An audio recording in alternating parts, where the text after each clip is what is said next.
Jamani, ushindani sasa hivi ni mkubwa. Uongo kweli? Hello. Ushindani sasa hivi ni mkubwa. Na tena sasa hivi mshindani wetu mkubwa sio benki tena. Kwa sababu benki almost tumecompliment naye, tumemfanya rafiki.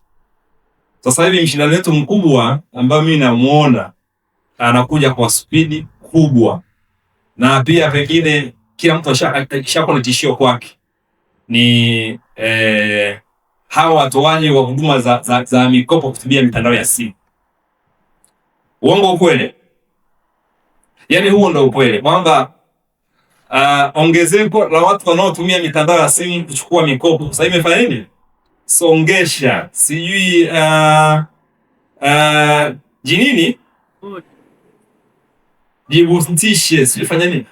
Ubunifu ni mkubwa sana. Kwa hiyo hatuna budi kuangalia namna ya kuongeza ubunifu ili tuweze sio kukabiliana na ushindani peke yake, lakini pia kuangalia wakati fulani. Kwa mfano nimeambiwa banks walikuwa ni wapesi sana kuhakikisha wana compliment na mitandao ya simu.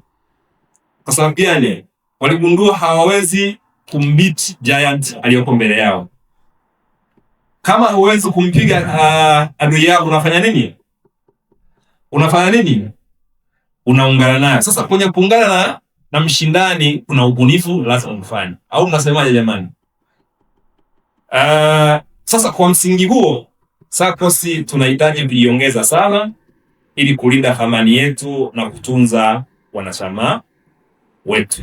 Sababu tusipo fanya ubunifu wa kulinda taarifa za wanachama, wa kulinda wanachama tuliokuwa nao, kuna uwezekano mkubwa sana wanachama wakafanya nini? Wakapata mbadala na tukaweza kupoteza tonge nono tuliokuwa nalo.